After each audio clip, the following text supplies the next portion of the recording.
नमस्कार दोस्तों, जय श्री राम। कैसे हैं आप सब। हमारे YouTube channel Arvind Kumar official में आप सभी का स्वागत है। वोकिज्म के नाम पर कई ऐसे लोग हैं जो अपनी मानसिक तौर पर कुंठाग्रस्त हो चुके हैं। उन्हें अक्सर देखा गया है कि वो लोग हमारे प्रधानमंत्री नरेंद्र मोदी जी के खिलाफ भी बहुत से अपशब्द यूज करते हैं। बहुत बार उनको देखा गया है कि वो कई तरह की गाली गलोच का भी इस्तेमाल करते हैं हमारे प्रधानमंत्री नरेंद्र मोदी जी के लिए। और अब ये जो मामला है, ये जो बात मैं करने जा रही हूं, ये यहाँ की नहीं है बल्कि बाहर गांव की है। और अब ये जो मामला है, ये कैलिफोर्निया स्थित बेकर्सफील्ड के सामने आया है, जहां पर रिद्धि पटेल नाम की एक महिला है जो फिलिस्तीन की समर्थक है। फिलिस्तीन का समर्थन करते हुए इस रिद्धि पटेल ने वहां के मेयर को खुलेआम हत्या की धमकी दे दी है। और ये कोई छोटी मोटी धमकी नहीं दी है, पूरा होशो हवास के अंदर उन्होंने उन्हें मारने की धमकी दी है।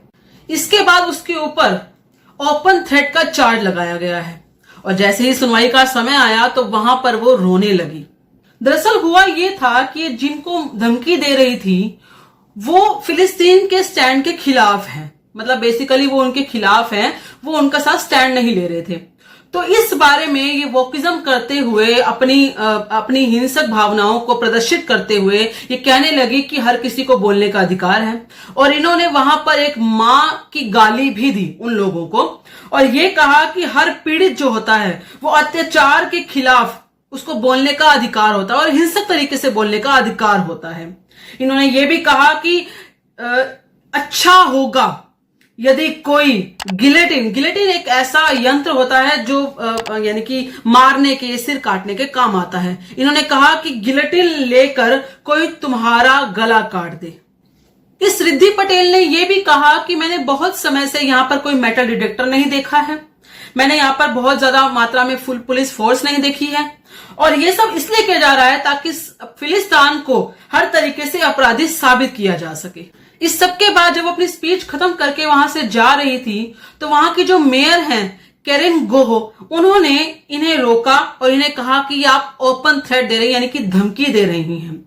और इसलिए उन्होंने वहां के खड़े जो सिक्योरिटी थी यानी कि वहां के जो पुलिस थे उनको इन्हें बाहर ले जाने को कहा और कहा कि इस मामले को बाहर देखेंगे। उसके बाद इनके ऊपर गुंडागर्दी के यानी कि इस तरह की जो हरकतें ये कर रही थी उसके ऊपर 16 मामले दर्ज किए गए हैं।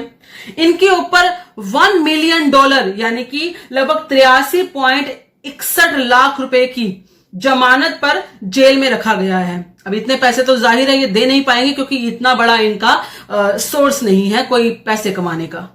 रिद्धि पटेल जो है वो सेंटर ऑफ रेस और पार्टी एंड एनवायरमेंट की संस्था से जुड़ी हुई हैं। ये CRPE जो कम आय वाले लोग होते हैं और समुदाय होते हैं उनको कानूनी रूप से सहायता देने का दावा भी करते हैं ये जो संगठन होते हैं। रिद्धि पटेल जो है वो अपने आप को साबित कर रही थी कि हिंसक क्रांति जो है वो उन्होंने नवरात्रों से सीखी है, यानी कि नवरात्र से उसको कोरिलेट कर रही थी कि इस तरह की जो हिंसक क्रांतियां जो होती हैं ये हमें नवरात्रों से ही आती है, उन्हीं से सीखने को मिलता है। यदि हम इसकी प्रोफाइल या आईडीज को देखें तो वहां पर भी इन्होंने कई बार भाजपा को, प्रधानमंत्री नरेंद्र मोदी को और हमारे जो हिंदू लोग हैं उनको फासिज्म कहते हुए इस तरह की गालियां दी हैं और उनको कई तरह से गरियाया है। इन सभी को, हम हिंदुओं लोगों को भी और हमारे प्रधान सेवक को भी यानी कि हमारे प्रधानमंत्री नरेंद्र मोदी जी को और उनकी पार्टी को भी कई तरह से इन्होंने कई बार अपशब्द कहे हैं। रिद्धि पटेल जो है वो भारतीय मूल की एक अमेरिकन महिला है।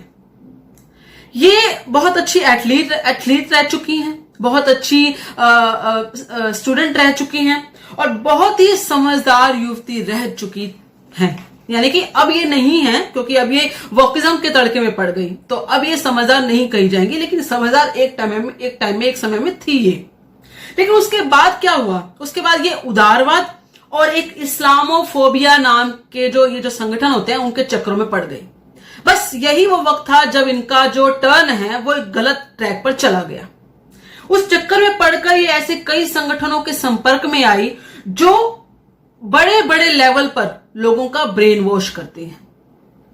जाहिर है इनका भी ब्रेन वॉश किया गया था, लेकिन अब जो इन्होंने किया है उसके बाद शायद इनको थोड़ी अकल आ जाए, क्योंकि इतना बड़ा अमाउंट ये जमानत पर दे नहीं सकती और उसके बाद इनको जेल जाना ही पड़ेगा अगर ये नहीं देती हैं, जमानत हो नहीं पाएगी। रिद्धि पटेल जैसे कई लोग हैं, एक नहीं कई लोग हैं जो इन इस्लामिक संगठनों के इशारों पर नाचते हैं। उन्हें पता नहीं होता कि उनके साथ क्या हो रहा है, क्योंकि वो बड़े लेवल पर ब्रेन वॉश किए जा चुके हैं।